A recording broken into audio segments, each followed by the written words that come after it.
Capítulo 26. Marcus Logan llegó arrastrando una pierna, casi sordo de un oído y con un brazo en cabestrillo. Todos sus desperfectos coincidían en el mismo lado del cuerpo, el izquierdo, el que quedó más cercano al estillado del corazón, que le tumbó y a punto estuvo de matarle, mientras cubría para su agencia los ataques de la Artillería Nacional en Madrid. Rosalinda lo arregló todo para que un coche oficial lo recogiera en el puerto de Tánger y lo trasladara directamente hasta el Hotel Nacional de Tetuán. Los aguardé sentada en uno de los sillones de mimbre del patio interior, entre maceteros y azulejos con arabescos. Por las paredes cubiertas de celosías trepaban las enredaderas y del techo colgaban grandes faroles morunos. El run de las conversaciones ajenas y el borboteo del agua de una pequeña fuente acompañaron mi espera. Rosalinda llegó cuando el último sol de la tarde atravesaba la montera de cristal. El periodista 10 minutos después. A lo largo de los días previos había amasado en mi mente la imagen de un hombre impulsivo y brusco, alguien con el carácter agrio y los redaños suficientes como para intentar intimidar a quien se le pusiera por delante con tal de alcanzar sus intereses. Pero erré. Como casi siempre se yerra cuando construimos preconcepciones a partir del frágil sustento de una simple acción o unas cuantas palabras. Erré y lo supe apenas el periodista chantajista cruzó el arco de acceso al patio, con el nudo de la corbata flojo y traje de lino, claro, lleno de arrugas. Nos reconoció al instante. Tan solo necesitó barrer la estancia con la mirada y comprobar que éramos las dos únicas mujeres jóvenes sentadas solas, una rubia con evidente aspecto de extranjera y una morena puro producto español. Nos preparamos para recibirle sin levantarnos, con las hachas de guerra escondidas a la espalda por si había que defenderse del más incómodo de los invitados. Pero no hizo falta sacarlas, porque el Marcus Logan que apareció aquella temprana noche africana podía haber despertado en nosotras cualquier sensación excepto la de temor. Era alto y parecía estar a caballo entre los 30 y los 40. Traía el pelo castaño y algo despeinado, y al acercarse cojeando, apoyado en un bastón de bambú, comprobamos que tenía el lado izquierdo de la cara lleno de restos de heridas y magulladuras.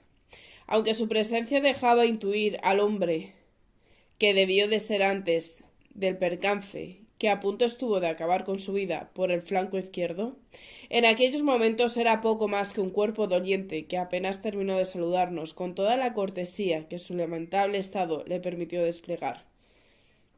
Se desplomó en un sillón intentando sin éxito disimular sus molestias y el cansancio que se acumulaba en su cuerpo castigado por el largo viaje. Mr. Fox and Miss Logan, I suppose, fueron las primeras palabras. Yes, we are indeed, dijo Rosalinda en la lengua de los dos. Nice to meet you, Miss Logan. And now, if you don't mind, I think we should proceed in Spanish. I'm afraid my friend won't be able to join us otherwise. Por supuesto, disculpe, dijo dirigiéndose a mí en un excelente español. No tenía aspecto de ser un extorsionador sin escrúpulos, sino tan solo un profesional que se buscaba la vida como buenamente podía y atrapaba al vuelo las oportunidades que se le cruzaban en el camino, como Rosalinda, como yo. Como todos en aquellos tiempos, antes de entrar de lleno en el asunto que le había llevado hasta Marruecos y reclamar de Rosalinda la confirmación de que ella le había prometido, prefirió presentarnos sus credenciales. Trabajaba para una agencia de noticias británicas. Estaba acreditado para cubrir la guerra española por ambos bandos y, aunque ubicado en la capital, pasaba los días en constante movimiento. Hasta que ocurrió lo inesperado. Lo ingresaron en Madrid, lo operaron de urgencia y, en cuanto pudieron, lo evacuaron a Londres. Había pasado varias semanas ingresado en el Royal London Hospital, soportando dolores y curas, encamado, inmovilizado, anhelando poder regresar a la vida activa. Cuando le llegaron noticias de que alguien relacionado con el Alto Comisario de España en Marruecos necesitaba una información que él podría facilitarle, Vio el cielo abierto. Era consciente de que no estaba en condiciones físicas de volver a sus constantes idas y venidas por la península, pero una visita al protectorado podría ofrecerle la posibilidad de proseguir con su convalecencia, retomando prácticamente el brío profesional. Antes de obtener autorización para viajar, tuvo que pelar con los médicos, con sus superiores y con todo aquel que se acercó por su cama intentando convencerle para que no se moviera, lo cual, sumado a su estado, le había puesto al borde del disparadero. Pidió entonces disculpas a Rosalinda por su brusquedad en la conversación telefónica. Dobló y desdobló las piernas varias veces con gesto de dolor y se centró finalmente en cuestiones más inmediatas. Llevo sin comer nada desde esta mañana. ¿Les importaría que las invitara a cenar y charláramos entre tanto? Aceptamos. De hecho, yo estaba dispuesta a aceptar lo que fuera por hablar con él. Habría sido capaz de comer en una letrina o de ozar en el barro entre cochinos. Habría masticado cucarachas y bebido matarratas para ayudar a tragarlas. Cualquier cosa con tal de obtener la información que tantos días llevaba esperando. Llamó Logan con soltura a un camarero árabe de los que por el patio trajinaban sirviendo y recogiendo. Pidió una mesa para el restaurante del hotel. Un momento, señor, por favor, salió. Salió el camarero en busca de alguien y apenas 7 segundos después se nos acercó como una bala el maître español, untuoso y reverencial. Ahora mismo, por favor, acompáñeme las señoras, acompáñeme el señor. Ni un minuto de espera para la señora Fox y sus amigos, faltaría más. Nos cedió Logan el paso al comedor, mientras el maître señalaba una ostentosa mesa central. El ruedo vistoso para que nadie se quedara aquella noche sin contemplar de cerca a la querida inglesa Beigbeder. El periodista la rechazó con educación y señaló otra más aislada al fondo. Todas estaban impecables, preparadas con manteles impolutos, capas de agua y vino, y servilletas blancas dobladas sobre los platos de porcelana. Aún era temprano, no obstante, y apenas había una docena de personas repartidas por la sala. Elegimos el menú y nos sirvieron un jerez para entretener la espera. Rosalinda asumió entonces en cierta manera el papel de anfitriona y fue quien arrancó la conversación. El encuentro previo en el patio había sido algo meramente protocolario, pero contribuyó a relajar la tensión. El periodista se había presentado y nos había detallado las causas de su estado. Nosotras, a cambio, nos tranquilizamos al ver que no se trataba de un individuo amenazante y comentamos con él algunas trivialidades sobre la vida en el Marruecos español. Los tres sabíamos, sin embargo, que aquello no era una simple reunión de cortesía para hacer nuevos amigos, charlar sobre enfermedades o dibujar estampas pintorescas del norte de África. Lo que nos había llevado a encontrarnos aquella noche era una negociación pura y dura en el que había dos partes implicadas. Dos flancos que en su momento habían dejado claramente expuestas sus demandas y sus condiciones. Había llegado la hora de mostrarlas sobre la mesa y comprobar hasta dónde podía llegar cada cual. Quiero que sepa que todo lo que me pidió el otro día por teléfono está solucionado, adelantó Rosalinda en cuanto el camarero se alejó con la comanda. Perfecto, replicó el periodista. Tendrá su entrevista con el alto comisario en privado y tan extensa como estime conveniente. Se le entregará además un permiso de residencia temporal en la zona de protectorado español, continuó Rosalinda, y se extenderá a su nombre invitaciones a todos los actos oficiales de las próximas semanas. Algunos de ellos, le adelanto, será de gran relevancia. Levantó él entonces la ceja del lado entero de la cara con gesto interrogativo. Esperamos en breve la visita de don Ramón Serrano Suñer, el cuñado de Franco. Imagino que sabe de quién hablo. Sí, claro, corroboró. Viene a Marruecos a conmemorar el aniversario del alzamiento. Pasará aquí 3 días. Se están organizando diversos actos para recibirle. Ayer precisamente llegó Dionisio Ridruejo, el director general de la propaganda, ha venido a coordinar los preparativos para el secretario de la Alta Comisaría. Contamos con que usted asista a todos los eventos de carácter oficial en los que haya representación civil. Se lo agradezco enormemente y por favor haga extensible mi gratitud al Alto Comisario. Será un placer tenerla entre nosotros, respondió Rosalinda con un gracioso gesto de perfecta anfitriona que anticipó el desenvaine de un estoque. Espero que comprenda que también tenemos algunas condiciones. Por supuesto, dijo Logan tras un trago de jerez. Toda la información que desee enviar al exterior deberá ser antes supervisada por la oficina de prensa de Alta Comisaría. No hay problema. Los camareros se acercaron en ese momento con los planos y me invadió una grata sensación de alivio. A pesar de la elegancia con la que ambos mantenían el pulso de la negociación, a lo largo de toda la charla entre Rosalinda y el recién llegado no había podido evitar sentirme un tanto incómoda, fuera de sitio, como si me hubiera colado en una fiesta a la que nadie me había invitado. Hablaban de cuestiones que me eran del todo ajenas, de asuntos que tal vez no entrañaran graves secretos oficiales, pero que desde luego quedaban muy alejados de lo que se suponía que una simple modista debería oír. Me repetí a mí misma varias veces que yo no estaba fuera de lugar, que aquel era también mi sitio, porque la razón que había provocado esa cena era la evaluación de mi propia madre. Aun así me costó convencerme. La llegada de la comida interrumpió unos instantes el intercambio de concesiones y requerimientos. Lenguados para las señoras, pollo con guarnición para el señor, anunciaron. Comentamos brevemente las viandas, la frescura del pescado de la costa mediterránea, la exquisitez de las verduras de la Vega del Martín. Tan pronto como los camareros se retiraron, la conversación prosiguió por el lugar exacto en donde había quedado apenas unos minutos atrás. ¿Alguna condición más?, inquirió el periodista antes de llevarse el tenedor a la boca. Sí, aunque yo no lo llamaría exactamente una condición. Se trata más bien de algo que nos conviene igualmente a usted y a nosotros. Será fácil de aceptar, entonces, dijo tras tragar el primer bocado.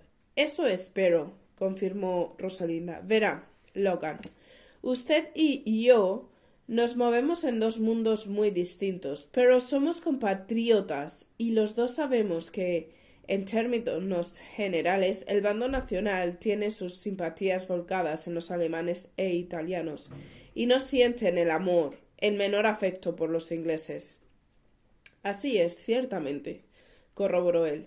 Bien, por ese motivo quiero proponerle que usted se haga pasar por amigo mío, sin perder su identidad de periodista, por supuesto, pero un periodista afín a mí y por extensión al alto comisario. De esta manera creemos que está recibiendo con un resquemor algo más moderado. ¿Por parte de quién? De todos, autoridades locales españolas y musulmanas, cuerpo consular extranjero, prensa. En ninguno de estos colectivos cuento con fervosos admiradores, todo hay que decirlo, pero al menos formalmente me guardan un cierto respeto por mi cercanía al alto comisario. Si logramos introducirlo como amigo mío, tal vez podamos conseguir que ese respeto lo hagan extensivo a usted. ¿Qué opina al respecto el coronel Beigbeder? Está absolutamente de acuerdo. No hay nada más que hablar entonces. No me parece una mala idea y, como usted dice, puede que sea positivo para todos. ¿Alguna condición más? Ninguna por nuestra parte, dijo Rosalinda, alzando su copa a modo de pequeño brindis. Perfecto. Todo aclarado entonces. Bien. Creo que ahora me corresponde a mí ponerlas a ustedes al tanto del asunto para el que me han requerido. El estómago me dio un vuelco. Había llegado la hora. La comida y el vino parecían haber aportado a Marcus Logan una dosis moderada de vigor. Se le veía bastante entonado, aunque había mantenido la negociación con fría serenidad. Se percibía en él una actitud positiva y una evidente voluntad de no importunar a Rosalinda y Beigbeder más allá de lo necesario. Supuse que tal vez ese temple tenía algo que ver con su profesión, pero me faltó criterio para confirmarlo. Al fin y al cabo, aquel era el primer periodista que conocía en mi vida. Quiero que sepan antes de nada que mi contacto ya está sobre aviso y cuenta con el traslado de su madre para cuando movilicen el siguiente operativo de evacuación desde Madrid hasta la costa. Tuve que agarrarme con fuerza al borde de la mesa para no levantarme y abrazarle. Me contuve, sin embargo. El comedor del Hotel Nacional estaba ya lleno de comensales y nuestra mesa, gracias a Rosalinda, era el principal foco de atracción de la noche. Solo habría faltado que una reacción impulsiva me hubiera llevado a abrazar con euforia salvaje a aquel extranjero, para que todas las miradas y cuchicheos se hubieran volcado sobre nosotros de inmediato.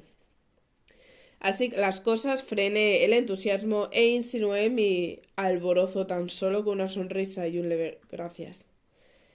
Tendrá que facilitarme algunos datos. Después los cablegafriaré a mi agencia de Londres. Desde allí se pondrá en contacto con Christopher Lance, que es quien está al mando de toda la operación. ¿Quién es?, quiso saber Rosalinda. Un ingeniero inglés, un veterano de la Gran Guerra, que lleva ya unos cuantos años instalado en Madrid. Hasta antes del alzamiento trabajaba para una empresa española con participación británica, la Compañía de Ingeniería Civil Ginés, Navarro e Hijos, con oficinas centrales en el Paseo del Prado y sucursales en Valencia y Alicante.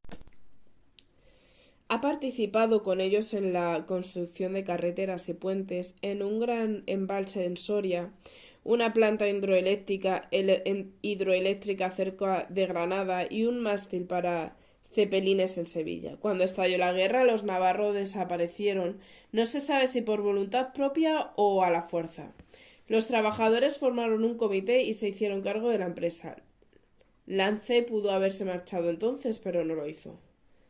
¿Por qué?, preguntamos al unísono las dos. El periodista se encogió de hombros mientras bebía un largo trago de vino. Es bueno para el dolor, dijo a modo de disculpa, mientras alzaba la copa como para mostrarnos sus afectos medicinales. En realidad, continuó, no sé por qué Lance no regresó a Inglaterra. Nunca he conseguido obtener de él una razón que realmente justifique lo que hizo. Antes de empezar la guerra, los ingleses residentes en Madrid, como casi todos los extranjeros, no tomaban partido por la política española y contemplaban la situación con indiferencia, incluso con cierta ironía. Tenía conocimientos, por supuesto, de la tensión existente entre las derechas y los partidos de izquierda, pero lo veían como una muestra más del tipismo del país, como parte del folclore nacional. Los toros, la siesta, el ajo, el aceite y el odio entre hermanos, todo muy pintoresco, muy español. Hasta que aquello reventó, y entonces vieron que la cosa iba en serio y empezaron a correr para salir de Madrid lo antes posible, con unas cuantas excepciones, como fue el caso de Lance, que optó por enviar a su mujer a casa y quedarse en España. Un poco insensato, ¿no?, aventuré. Probablemente esté un poco loco, sí, dijo medio en broma, pero es un buen tipo y sabe lo que se trae entre manos. No es ningún aventurero temerario ni un oportuno de los que en estos tiempos florecen por todas partes. ¿Qué es lo que hace exactamente?, inquirió entonces Rosalinda.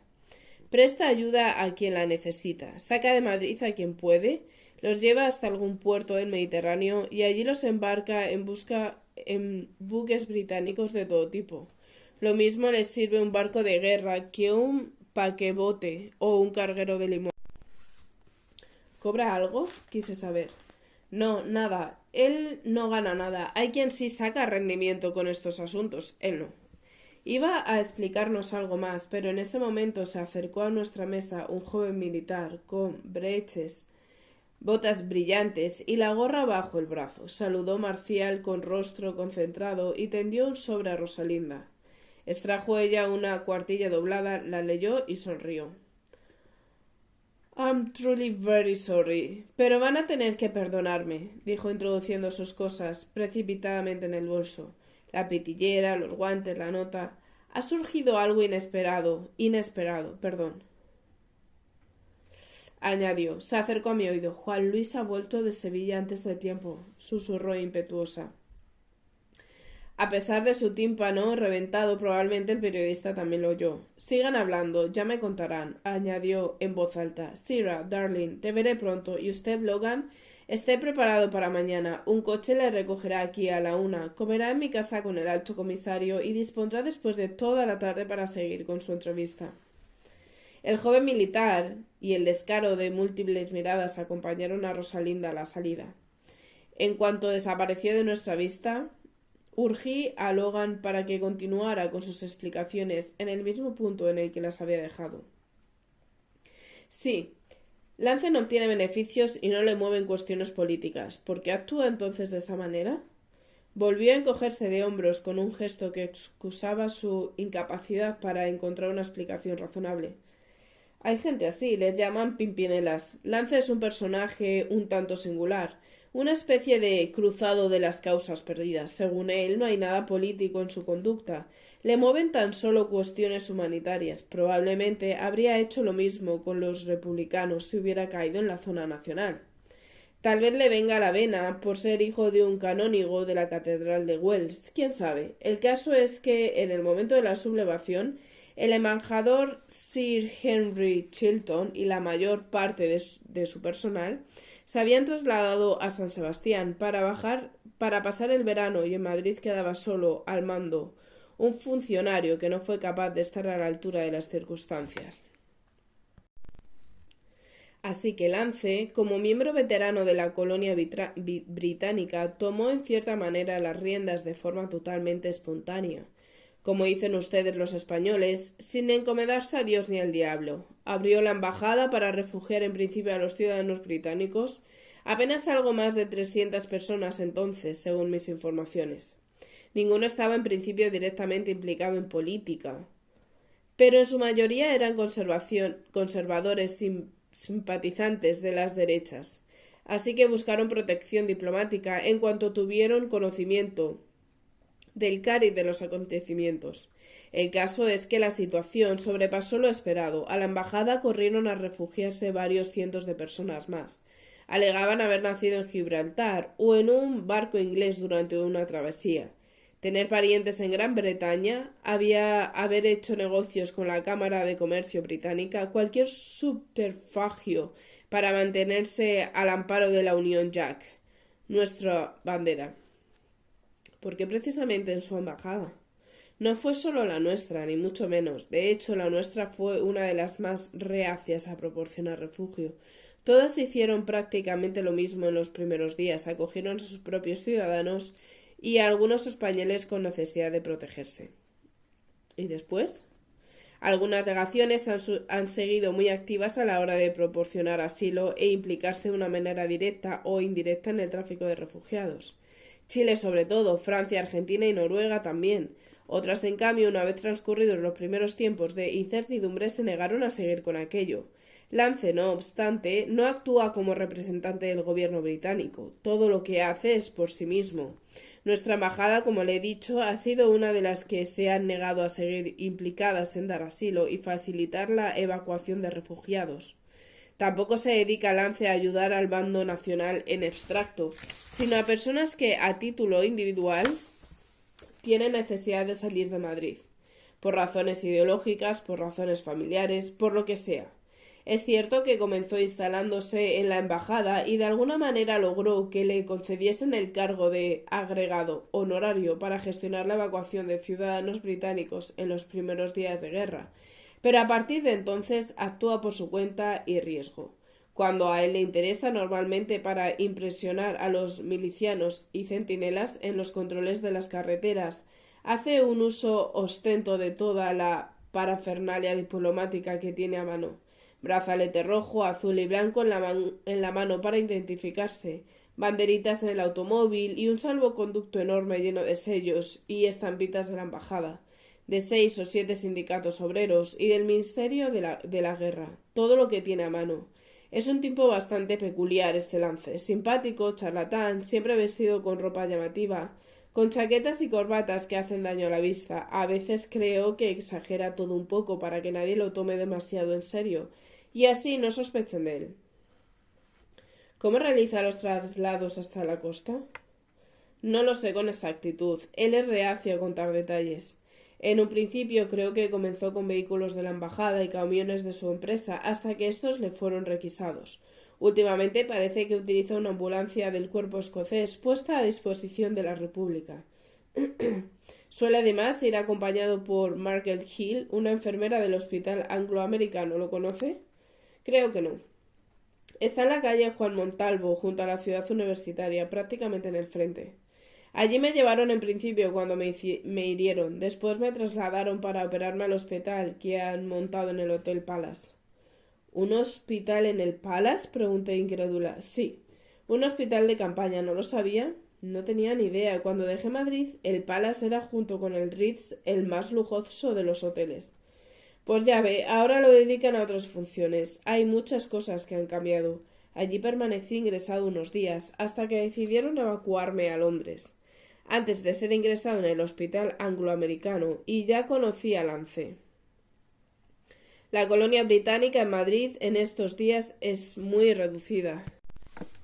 Después vino a verme varias veces al Palace. Parte de su autoimpuesta tarea humanitaria es también ayudar en lo posible a todos sus compatriotas en dificultades. Por eso sé algo de cómo funciona todo el proceso de evacuación, pero tan solo conozco los detalles que él mismo me quiso contar. Los refugiados llegan normalmente por su cuenta al hospital. A veces los mantienen un tiempo haciéndolos pasar por enfermos, hasta que preparan el siguiente convoy. Suelen ir ambos, Lance y la enfermera Hill, en todos los trayectos. Ella, al parecer, es única sorteando a funcionarios y milicianos en los controles si las cosas se ponen adversas. Y además se suele arreglar para llevarse de vuelta a Madrid todo lo que puede sacar de los barcos de la Royal Navy: medicamentos, material para curas, jabón, comida enlatada. ¿Cómo hacen el viaje? Quería anticipar en mi mente el traslado de mi madre, tener una idea de en qué iba a consistir su aventura. Sé que salen de madrugada. Lance ya conoce todos los controles y eso que son más de 30. A veces tardan en recorrer el trayecto más de 12 horas. Se ha hecho, además, un especialista en la psicología de los milicianos. Se baja del auto, habla con ellos, les llama camaradas, les muestra su impresionante salvoconducto, les ofrece tabaco, bromea y se despide con «Viva Rusia» o «Mueran los fascistas». Cualquier cosa con tal de poder seguir su camino. Lo único que nunca hace es sobornarles. Él mismo se lo impuso como principio y, que yo sepa, siempre lo ha mantenido. También es extremadamente escrupuloso con las leyes de la República. Jamás las descarta. Jamás las desacata. Y, por supuesto, evita en todo momento provocar contratiempos o incidentes que puedan perjudicar a nuestra embajada. Sin ser uno de ellos más que a título honorario, cumple sin embargo con un rigurosísimo código de ética diplomática. Apenas había terminado la respuesta cuando ya estaba lista para disparar la siguiente pregunta. Estaba demostrando ser una alumna aventajada en el aprendizaje de las técnicas interrogatorias del comisario Vázquez. ¿A qué puertos lleva a los refugiados? A Valencia, a Alicante, a Denia, depende. Estudia la situación, diseña un plan sobre la marcha y al final, de una u otra manera, se le arregla para embarcar su cargamento. ¿Pero esas personas tienen papeles, permisos, salvoconductos? Para moverse dentro de España normalmente sí. Para marchar al extranjero probablemente no. Por eso la operación del embarque al extranjero suele ser más compleja. Lance necesita burlar controles, adentrarse en los muelles y pasar desapercibido entre los centinelas, negociar con los oficiales de los barcos, colar a los refugiados y esconderlos por si hay registros. Todo, además, debe hacerse de forma cuidadosa, sin levantar sospechas. Es algo muy delicado. Se juega a acabar él mismo en una cárcel, pero de momento siempre lo ha conseguido con éxito. Terminamos la cena. Logan había necesitado esfuerzo para manipular los cubiertos. Su brazo izquierdo no estaba operativo al 100%. Aún así dio buena cuenta del pollo, 2 grandes platos de natillas y varias copas de vino. Yo, en cambio, abstraída escuchándole, apenas probé el lenguado y no pedí postre. ¿Quiere café?, preguntó. Sí, gracias. En realidad jamás tomaba café después de cenar, excepto cuando tenía que quedarme trabajando hasta tarde. Pero aquella noche tenía 2 buenas razones para aceptar el ofrecimiento: prolongar todo lo posible la conversación y mantenerme bien despejada para no perder el menor detalle. Cuénteme cosas de Madrid, le pedí entonces. Mi voz surgió queda, quizá anticipada, ya que lo que iba a oír no me resultaría grato. Me miró fijamente antes de contestar. No sabe nada, ¿verdad? Pasé la mirada en el mantel e hice un gesto negativo. Conocer los detalles de la próxima evacuación de mi madre me había relajado. Ya no estaba nerviosa. Marcus Logan, a pesar de su cuerpo machacrado, había conseguido serenarme con una actitud sólida y segura. Sin embargo, con la distensión no llegó la alegría, sino una densa tristeza por todo lo oído. Por mi madre, por Madrid, por mi país.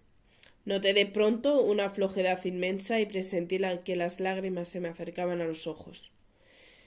La ciudad está muy deteriorada y hay escasez de productos básicos. La situación no es buena, pero cada cual se las va arreglando como puede, dijo sintetizando la respuesta en un puñado de vagas obviedades. ¿Le importa que le haga una pregunta?, añadió entonces. Pregunta lo que quiera. Respondí con los ojos aún fijos en la mesa. El futuro de mi madre estaba en sus manos. ¿Cómo negarme? Mire, mi gestión ya está hecha y puedo organizarle que van a actuar con su madre tal como me han prometido. Pero por eso no se preocupe. Hablaba en tono más bajo, más cercano. Sin embargo, para lograrlo, digamos que he tenido que inventar un panorama que no sé si se corresponde mucho o poco a la realidad. He tenido que decir que ella se encuentra en una situación de alto riesgo y necesita ser evacuada urgentemente. No ha hecho falta aportar mayores detalles, pero me gustaría saber hasta dónde he acertado o hasta dónde he mentido. La respuesta en nada va a cambiar las cosas, pero yo personalmente quisiera conocerla. Así que, si no le importa, cuénteme, por favor, ¿en qué situación está en verdad su madre? ¿Cree que corre auténtico peligro en Madrid? Llegó un camarero con los cafés. Removimos el azúcar a la vez, haciendo chocar las cucharillas contra la porcelana de las tazas, a ritmo acompasado. Al cabo de unos segundos alcé el rostro y le miré de frente. ¿Quieres saber la verdad? Pues la verdad es que creo que su vida no corre riesgo. Pero yo soy lo único que mi madre tiene en el mundo, y ella lo único que tengo yo. Siempre hemos vivido solas, peleando juntas para salir adelante. Solo somos dos mujeres trabajadoras. Hubo, sin embargo, un día en que yo me equivoqué y le fallé, y ahora lo único que quiero es recuperarla. Antes me ha dicho que su amigo Lance no actúa por motivos políticos, que tan solo le mueve cuestiones humanitarias. Calcule usted mismo si reunir a una madre sin recursos con su única hija es o no una razón humanitaria. Yo no lo sé. No pude decir nada más. Sabía que las lágrimas estaban a punto de escapárseme a borbotones. Tengo que irme. Mañana debo madrugar. Tengo mucho trabajo. Gracias por la cena, gracias por todo. Las frases salieron con voz rota, a trompicones, a la vez que me levantaba y cogía mi bolso apresurada. Intenté no alzar la cara para evitar que él percibiera el reguero húmedo que me corría por las mejillas. La acompaño, dijo levantándose disimulando el dolor. No hace falta, gracias. Vivo aquí al lado, a la vuelta de la esquina. Le di la espalda y emprendí el camino hacia la salida. Apenas había avanzado unos pasos cuando noté su mano rozar mi codo. Es una suerte que viva cerca. Así tendré que andar menos. Vamos. Pidió con un gesto al maître que cargara la cuenta a su habitación y salimos. No me habló ni intentó tranquilizarme, no dijo una palabra al respecto de lo que acababa de oír. Tan solo se mantuvo a mi lado, en silencio, y dejó que por mí misma fuera recuperando el sosiego. Nada más pisar la calle, paró en seco. Apoyándose en su bastón, miró al cielo estrellado y aspiró aire con ansia. Huele bien, Marruecos. El monte está cerca, el mar también, repliqué ya más calmada. Será por eso, supongo. Caminamos despacio. Me preguntó cuánto tiempo llevaba en el protectorado, cómo era la vida en aquella tierra. Volveremos a vernos. La mantendré informada en cuanto me llegue algún dato nuevo, dijo cuando le indiqué que habíamos llegado a mi casa. Y quédese tranquila. Tenga la seguridad de que van a hacer todo lo posible por ayudarla. Muchas gracias, de verdad, y disculpe mi reacción. A veces me cuesta trabajo contenerme. No son tiempos fáciles, ¿sabe? Susurré con un punto de pudor. Intentó sonreír, pero solo lo consiguió a medias. La entiendo perfectamente, no se preocupe. Esta vez no hubo lágrimas. El mal trago había pasado ya. Tan solo nos sostuvimos brevemente la mirada. Nos dimos las buenas noches y emprendí la subida de la escalera pensando en lo poco que se ajustaba aquel Marcus Logan a la amenazante oportunista que Rosalinda y yo habíamos anticipado.